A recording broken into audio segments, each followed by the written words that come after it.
Hi everyone, I'm Shakyra Mabone. And I'm Jack Williams. And welcome to Reeling It In, the podcast where we take a moment to reel in the best and worst film moment while keeping our commentary 100% real. And today we are talking about the Minecraft movie and kids movies in general, because who doesn't love a good kids movie?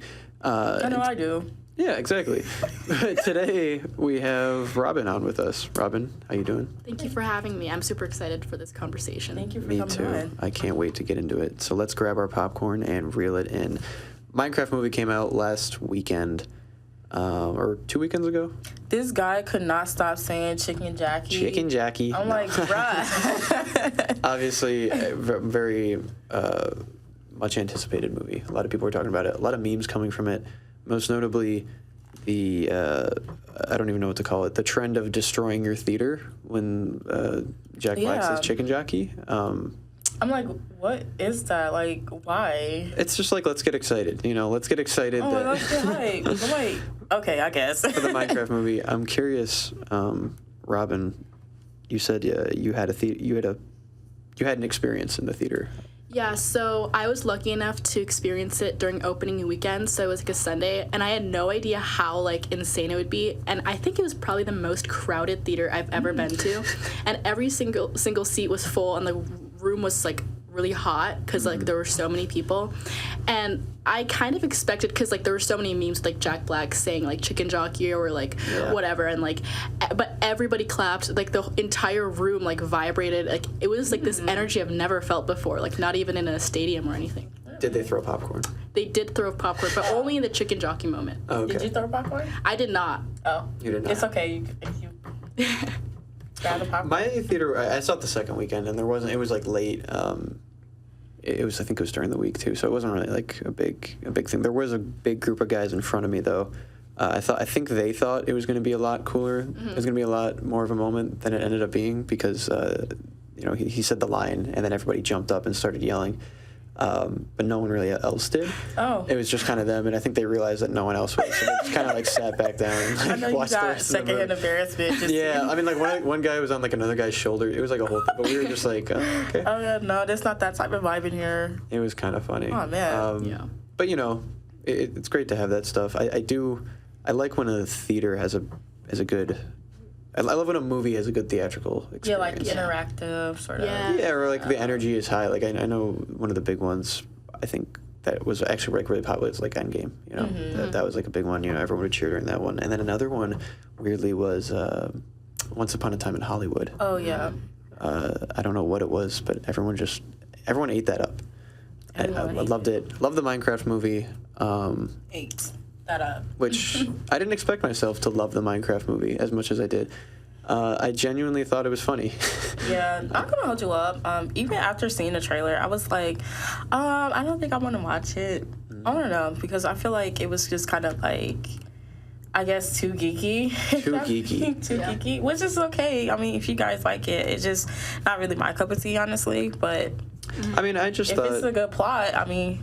Maybe it was a classic like kind of adventure plot, getting into the Minecraft world, killing sheep and stuff. Yeah, but I like that. I mean, Jack Black I think is always funny. He's kind of established himself. Like, you kind of know what to expect from him at this point. Yeah. He's got a brand. He's like our uncle. Yeah, he's like a cool uncle. That's a great way of putting it. Yeah. But Robin, I'm curious, aside from the yelling and the popcorn throwing, you said you saw it twice. Yeah, I did. The first time was like a lot more exciting because, it was just like the energy in the room. But then when I watched it the second time, I mean, I noticed a lot more, it was just kind of emotionless. Considering, and like I really liked Jack Black's and Jason Momoa's chemistry. I thought that was really cool. Yeah. It was really funny, but I mean, other than that, I think the second watch kind of opened my eyes a little. It was like, this isn't what the great movie I thought it was. I don't know. What didn't you like? What did you notice the second time that was like? The plot was kind of pointless, I guess. I mean, like I'm all for like a plotless movie, but other than that, like it just felt kind of heartless, I guess. Sure. Yeah. And I guess that is kind of what we're talking about today, because I do want to get into this notion. I think a lot of people like to talk about whenever there's a new kids movie coming out. I feel like I always see someone on the internet or anywhere else just kind of being like, this is trash. They don't make them like they used to. This is, just like studio garbage. I'm curious what you guys make of that. Do we think that studios really don't make them like they used to?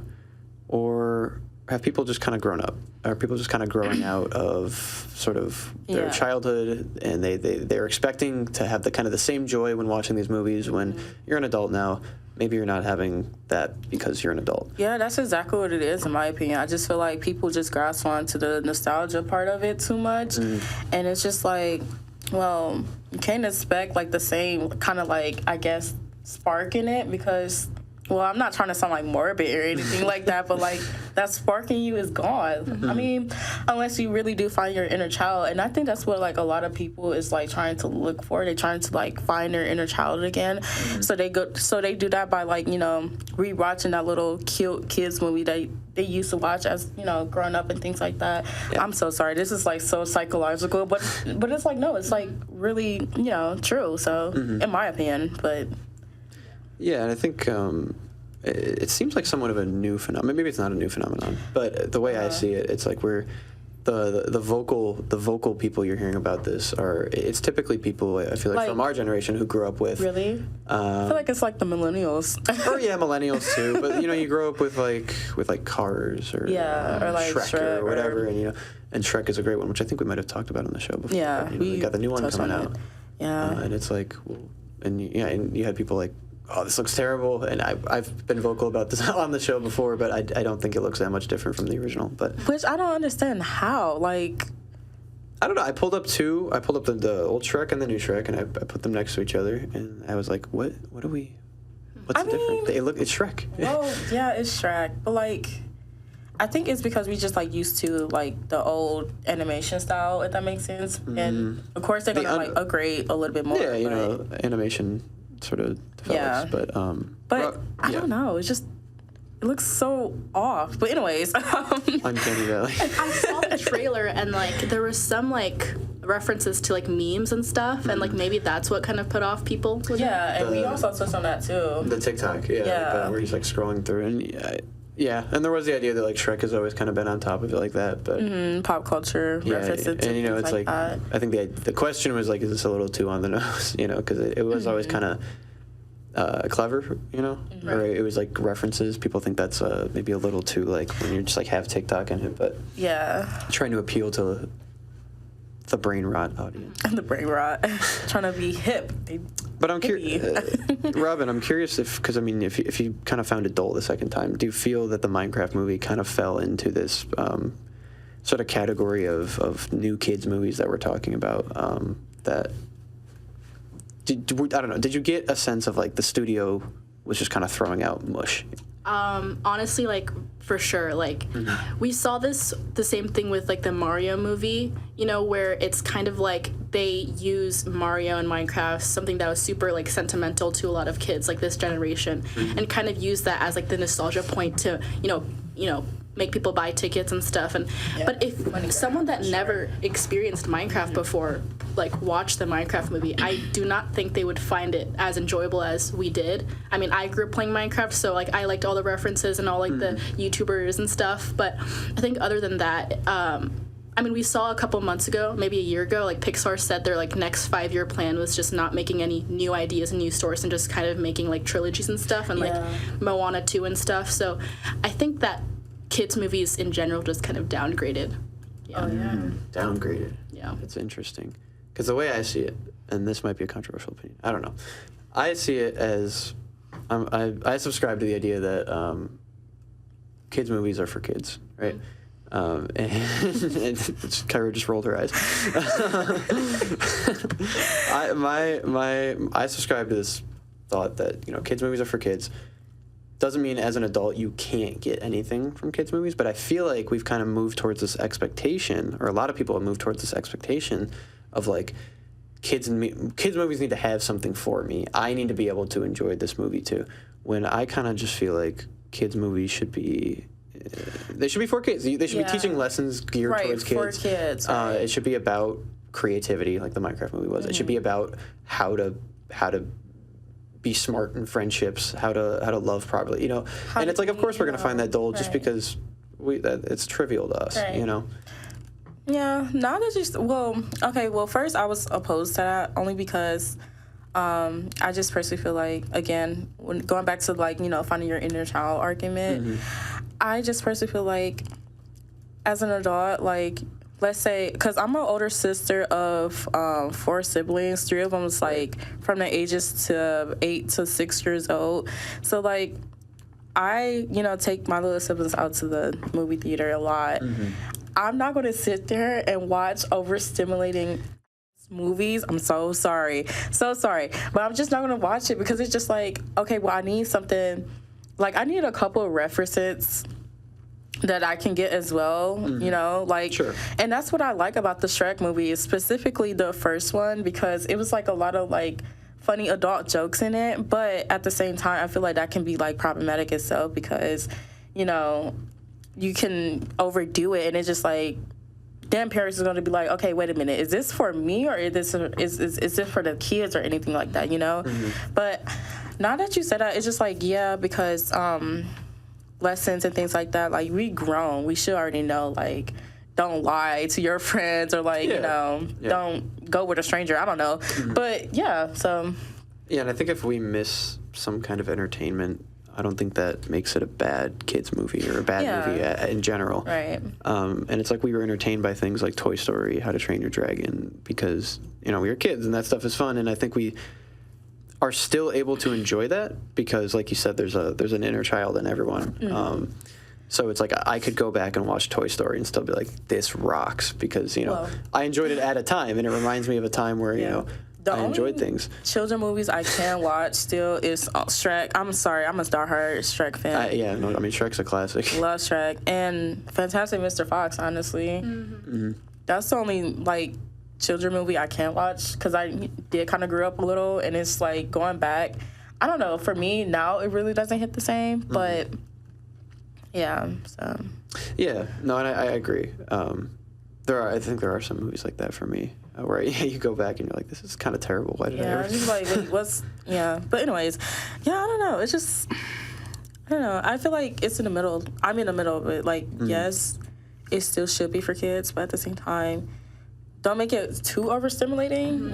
Because I just feel like older crowds, like not even like kids, like preteens and things like that, can like still enjoy it too. Yeah. I don't know. Maybe I was just like a mature preteen and I was just like way ahead of my time, but yeah.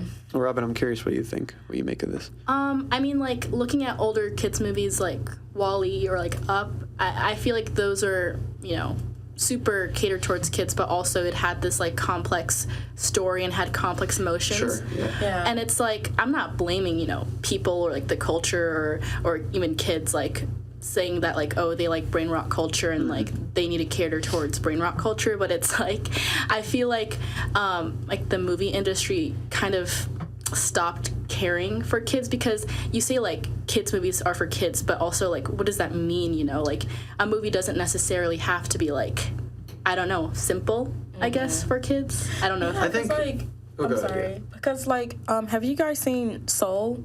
Yes. That was a great movie. Like, I feel like both kids and adults can enjoy it. Kids because, it's the animation is really cute and have its quirky moments.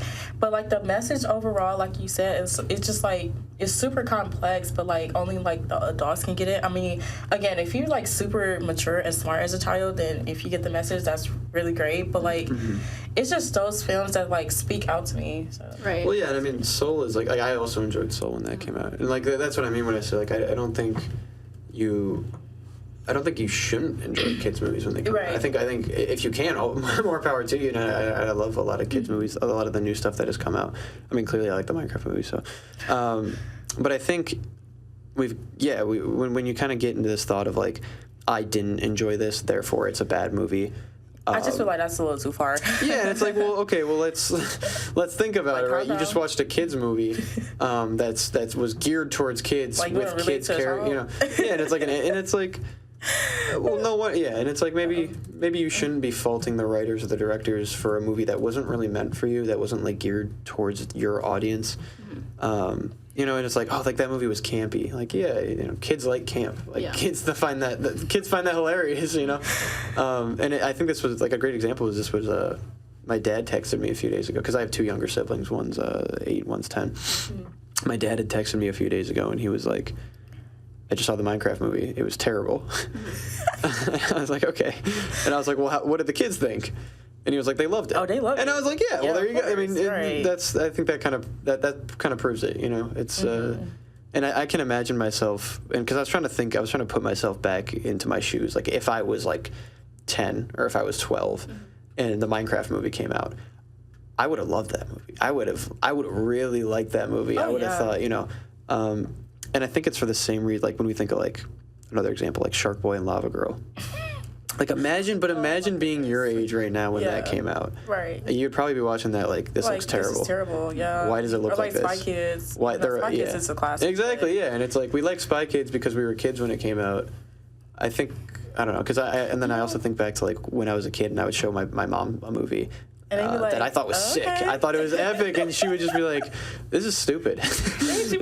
She really said that to you? Well, I mean, you know, depends. Maybe like in her head, yeah, but like she wouldn't say that. No, I mean, yeah, we go back, but maybe not at the time. But yeah, now that you said that, like, I think Shark Boy and Lava Girl was one of the movies I revisited, and I was like, oh man, the quality is so bad. Like, this is super appealing to me when I was a child, but like now. And it's like, imagine like first getting into that as an adult and how much you'd be like, what? Right. And I think we just need to keep giving kids that kind of stuff, that campy stuff, the stuff that maybe we don't consider good by traditional metrics or by any other metrics, but, you know, is good for them because it teaches them stuff. It gives them something to kind of hold on to as they move through life, you know, as they grow up. And it gives them, like, more imagination and creativity, like you mentioned earlier, too, so. I mean, that was, like, the central theme of the Minecraft movie was just, like, be creative, you know? Well, yeah, that makes sense. And just kind of, like, so I think in that sense, that's where I'm at with kids' movies. Yeah.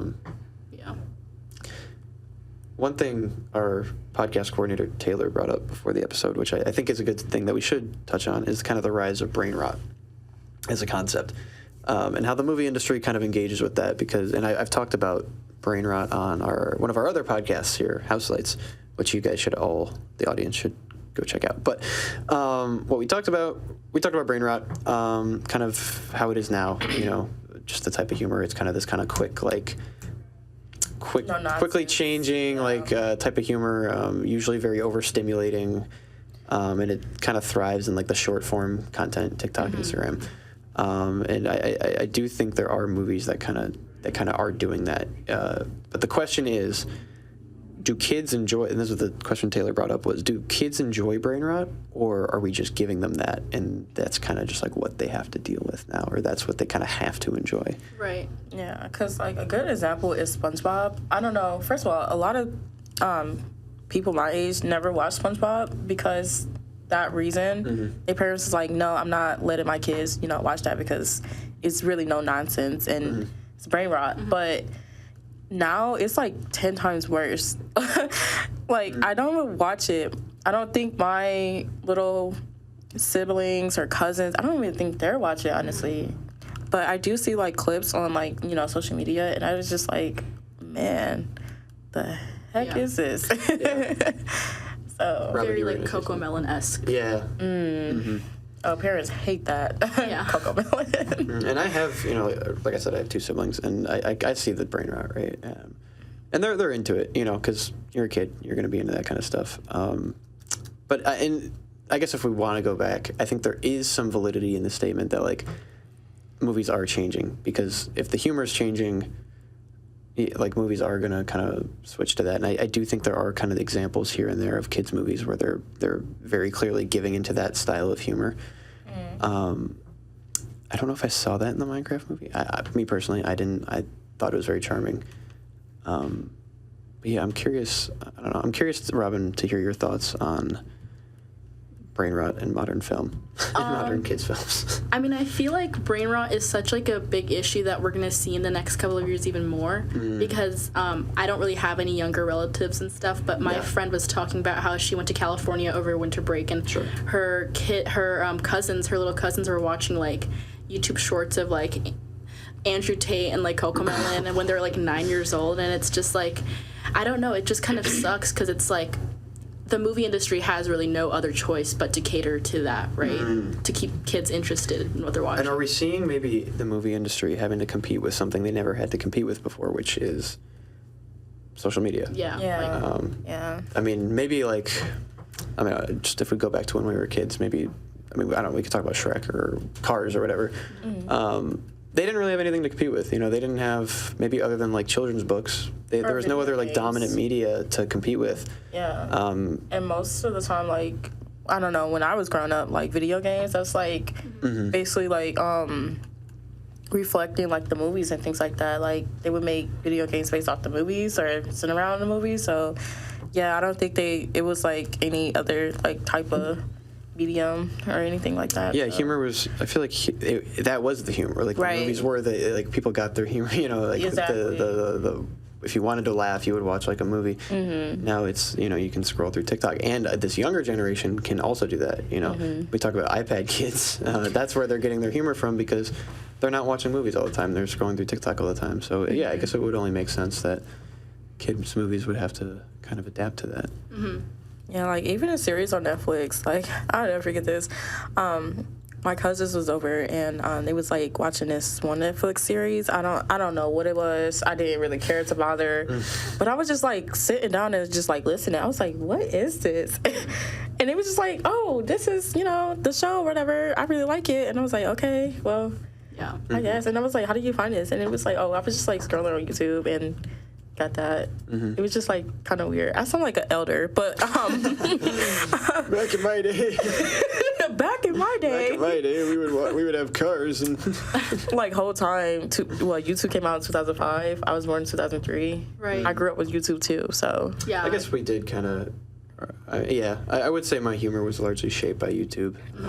So maybe I was a little late to the party, but no, there definitely was a time where I feel like humor was kind of just shaped by whatever was on TV or whatever dominant kind of type of movie was. Because it all got back to pop culture, honestly. Yeah. You know? Yeah. So I mean, like with my kind of age, I'm like 19, and like there was this phenomenon of like boys in middle school going through like their edgelord phase because of all the content they consumed on YouTube, and it's like I feel like we're gonna see that more, you know, when kids are consuming these with like no restrictions at all, and it's like you can definitely see that with like the content that's being made. Information becomes more accessible. Right. It's Yeah. easy to, so I think honestly now it might even, I wouldn't go as far as to say we have more of an we have more of an importance on these like studios and these storytellers to kind of embed these messages, make them more for kids than they ever were before, because Lord knows if they're not getting it on YouTube Shorts, they're going to have to get it somewhere. Yeah. And I think movies has always been like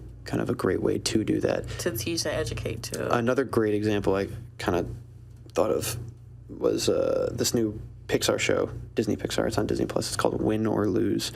It follows I think it's like a youth softball team, and it follows like different characters. Yeah. I've seen the trailer. Yeah, and it's each episode is like a different kind of character, but they're all kind of like connected. There's like one kind of common thread, kind of like in each episode. But I think that's a great example of something that's just kind of like trying to genuinely instill good lessons in kids, and not necessarily bend to this like kind of brain rot humor, you know. Which is important, you know. Yeah. That's my point. Yeah, most definitely. Yeah. Because, like, even growing up, like, my parents, they specifically let me watch, like, PBS shows. But, I mean, they wasn't, like, as opposed to SpongeBob or things like that, or, like, you know, any shows like that. Now, one show that I really despised growing up was Fanboy and Chum Chum. Oh, I loved that one, which maybe says something about me. Maybe you guys could guess that I was really into Fanboy and Chum Chum. I feel like you're a type of I think you're a type of person. Like, yeah, if someone tells me they're into Fanboy and Chum Chum, or they were into Fanboy and Chum Chum, I'm like, yeah, I see it. Yeah. Because that was the original brain rot. And I think people have begun to I feel like I have seen, like, Instagram reels or whatever being like, this was the original brain rot. And I'm like, it kind of was. It was, I can't even remember. I couldn't tell you what that show was about. Yeah. Like, Cow and Chicken and stuff like that. Like, well, the whole Cartoon Network show, except for, like, Teen Adventures Titans Go especially was like that. I'm sorry, but I actually like that. Like, that was me and my brother's favorite show, honestly. Yeah. But I like that. But I mean, like, like, because Fanboy and Chum Chum was just so, like, it was just overstimulating. SpongeBob was kind of brain rotty, but it still had good lessons at the end of the day. There Well, was still the earlier it was saying seasons. something, you know. Right. Even if it would have like It's those just like- weird moments. Yeah, it was just like February Chum Chum. It was just Could not tell you what that show was. yeah, it was just random. And I watched it a lot, and I could not tell you what it was about. So maybe that says something about me or that show. I don't know. But yeah, I'm glad. I'm glad I grew up watching SpongeBob. Yeah. I'm glad I grew up watching a lot of that genre of television. Yeah, most I know definitely. there were either of you one of those kids who weren't allowed to watch SpongeBob? I was like, my mom didn't allow cable in our house because she said it would rot my brain. But like every weekend I would go to my grandma's house and just like binge watch. Yeah. That was like my first time like binge watching like just Cartoon Network and Disney Channel all day. Well, my parents was kind of young and hippie, so I actually had cable in my room. So I had that access when I was younger. I would not recommend that, but you know, so I mean, but like I said, like my parents, they still like set me down and like feed me like education, you know, because education is like really huge in my family.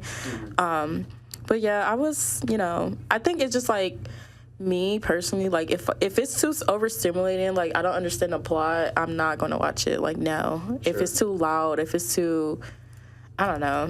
Like I said, I was really a mature kid, so like the brain rot shows wasn't like really connecting with me, I guess. So yeah. Which, you know, and that's unfortunate that Oh. that the modern. He said it's unfortunate I didn't have a childhood. That's crazy. That's not what I'm saying. It's unfortunate that brain rot. The foundation of brain rot is overstimulation. Yeah, Right. right. I'm not gonna pretend like I'm better than anyone. I think it's hilarious. I don't think it's.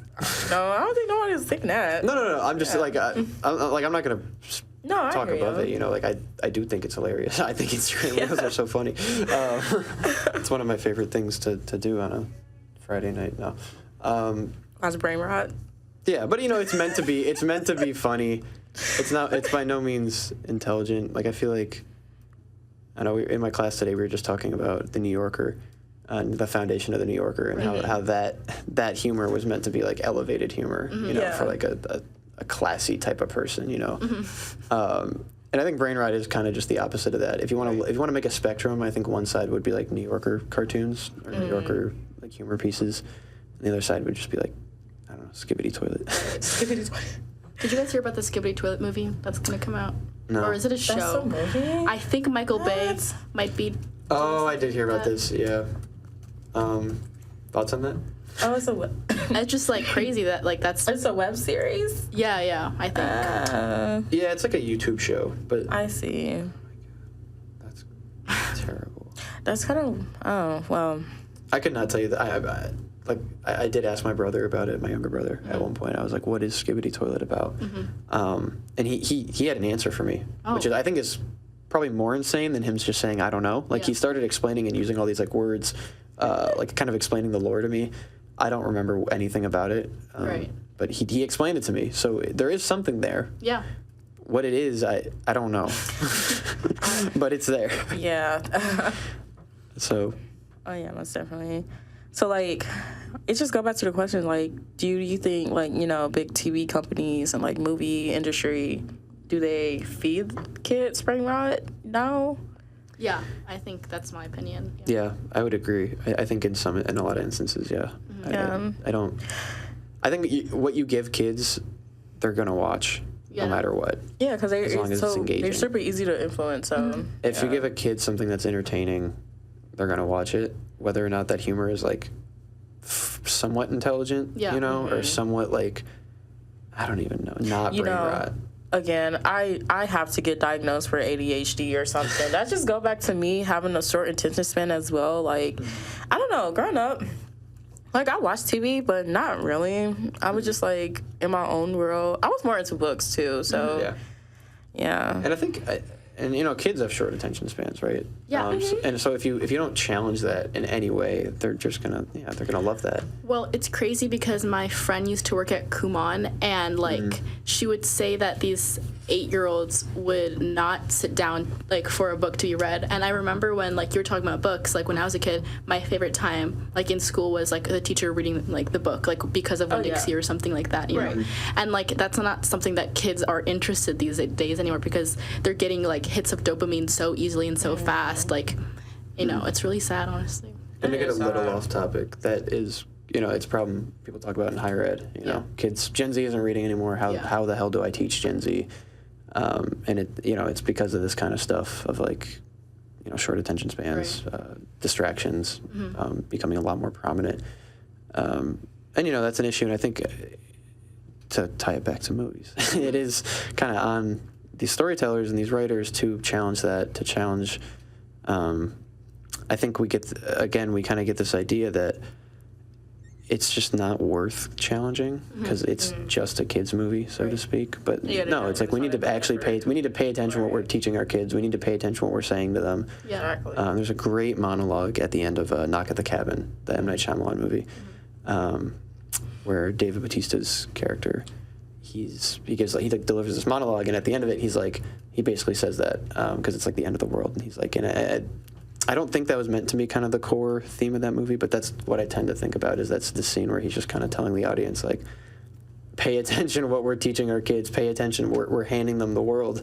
You need to, like... This is true. Yeah, you need to be aware of what you're saying to them. So it's like when you throw like an iPad in your kid's face. I'm packs a day. No, I'm just kidding. But yeah, I actually had a thought. Okay, so we all know Jack Black. He's like the uncle of our generation. So how did he do in Minecraft overall? Like his specific character. Who was he again? Steve. I'm sorry. He was Steve, yeah. Oh. I did not play Minecraft as a kid, as John. He's like the guy you play as when you play Minecraft. Right. Okay. Never played that because it just wasn't really interested in me. And that was another thing when people were like, when they showed Jack Black as Steve, and they were like, "This is not my Steve."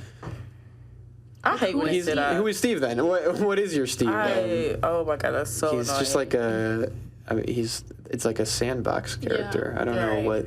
He could be anyone, and I think Jack it's a Black. concept. Yeah, it's like it could be Jack Black. Who are you to say it's not Jack Black? Like it's fiction. For It's a you. reason. It's you as much as it's Jack Black, as much as it's anyone else. It's how you take it. You know? Exactly, And that's yeah. what the directors want. I mean.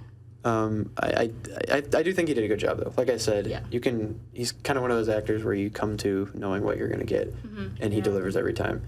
Kind of like I feel like Adam Sandler's kind of the similar way, Or but he Will does Smith. surprise me sometimes. Oh yeah. I liked how like funny they made him, and I liked how like serious but like not serious he made him, because I thought that they would make him like super like blank, because like no, like we were saying, like Steve is like basically nothing, but he made so much out of it where it's like I just love the way he like exaggerates his like words, how he enunciates. Exactly, yeah. I just loved it so much. He made it his own. Yeah. And I did like that, how you walk into a scene and be like, this is just like explain it. I thought that was hilarious. Which is great for people. I think especially kids, when they play Minecraft and they see it on the screen and they see Jack Black announcing it in a funny voice. That's hilarious. Yeah. Maybe not for us. Maybe it's a little corny for us. But I think for kids, watching him like explain what a crafting table is like the funniest thing in the world. I personally would have found that to be the funniest thing in the world if I was 10. Or like the Ender Pearl. The Ender Pearl. Yeah, that was a good gag. And I like the Elytra scene where they're like flying through the mountains. Yeah. And then they had to like go through the hole. I thought that was so funny. Yeah. But not everyone's humor. You know, a movie that I'm like excited for is Spider-Man Beyond the Spider-Verse. I'm so sad that it got delayed once again. I just feel like that was a great kids movie too, honestly. For me it was, so. Yeah, no, I like those movies. Yeah. Yeah. And that first one got an Oscar, no? Yeah, I think so. Yeah. I am also... Crazy soundtrack too. Yes, I love the soundtrack. Oh, Yeah. and one more thing. New Superman trailer. At the start of the got there early I saw enough. that, Yeah, new Superman trailer. I thought that was awesome. I'm excited for that movie.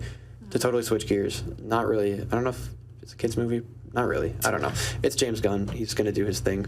But I'm personally really excited. I know a lot of people, I mean, with the superhero stuff, there's always going to be people like Yeah. sharing their opinion. The Marvel fans aren't gonna like it, but or the Zack Snyder fans or whatever. Yeah. I'm personally excited. Curious what you guys think. The trailer made the colors look really cool. I really liked how it looked. Mm-hmm. Yeah. And I think Be promising. Yeah, and I think James Gunn is certainly a good director. I think it's a step in a different direction for like the superhero movies we're used to. When we did an episode on this, I don't know if we talked about Superman though. I think we did actually. Oh, we did. Mm-hmm. Can't even remember. Too many episodes. No, that's. But in this actor who I haven't seen much from him, but I'm pretty excited for what he has to bring. As much as I loved Henry Cavill, I thought he was a great Superman. I am just as excited for this one. Oh yeah. So, should I watch it? Minecraft? Yeah. Yeah. Maybe. Yeah. If you. Yeah. Okay. If you. Well, if I get Chuck with a popcorn, I'm sorry. I think it might have died down by now. Oh, that's great. Yeah. That's great. Cause no, let's take a seat. I mean, I guess. I mean, no, it's okay to have fun in theaters because that's what going to the movies is all about, in my opinion. Yeah. But all of the, throwing the popcorn, throwing drinks. Yeah. Come on now. Let's not be destructive here. The second time I watched it, I felt like the audience, like, the reason why they were clapping and the reason why they acted so excited was because they saw it on TikTok. Whereas, like, the opening weekend was so much more, like, authentic and they were, like, genuinely excited. Yeah. It's just, like, you're doing too much, I feel like, at a certain point. I do think there is some beauty, though, and this does connect to brain rot. There's some beauty in brain rot in, like, doing that stuff in the sense that, like, we're all just kind of, like, on a wavelength, And we've kind of, as, like, younger people, as, like, this, like, a younger generation, we've almost developed our own way of speaking to each other. Yeah. That's, like, only we can understand. And I do think there's some kind of beauty in that, Like, the fact that I walked in and just said chicken jockey to Taylor when I walked in here. Yeah. I think that stuff is kind of funny. And we all kind of know what we're talking about, Yeah. Whether or not we find it particularly funny. All right. Well, I just didn't like how you went to go see it without me, but that's fine. You'll talk about it off camera. He's probably not going to be here next week, but no, I'm just kidding. Yeah, I'm actually getting canned, guys. Sorry. No. Hashtag cancel Jack. Cancel Jack because you saw the Minecraft movie. No, just kidding. But yeah, well, thank you so much for coming on today. Thank you for having me. Thank you to our audience members for listening, and thank you to Taylor, our podcast coordinator, for doing what they do and also providing us with a great discussion point today. That was a good point. I didn't plan on including that, but yeah, I was like, I'm going to add that to the list. But once again, if you have any film opinions that you like, if you enjoyed the Minecraft movie, if you have a funny story from the theater, I would love to hear about it, and we can talk about it next time. It'll still be relevant, trust me, guys. You can email me at jack.williams@statenews.com. Please email this man. Please email me. I'm begging. Guys, we've done so many episodes, and we are going to get a video on the Instagram to maybe get more engagement or get people emailing in. But I do want to hear from you guys, genuinely. I love talking about other people's opinions and engaging with other people's opinions about movies because that's what movies are about. That's what art is about. Yeah. Till next time, see ya. Bye.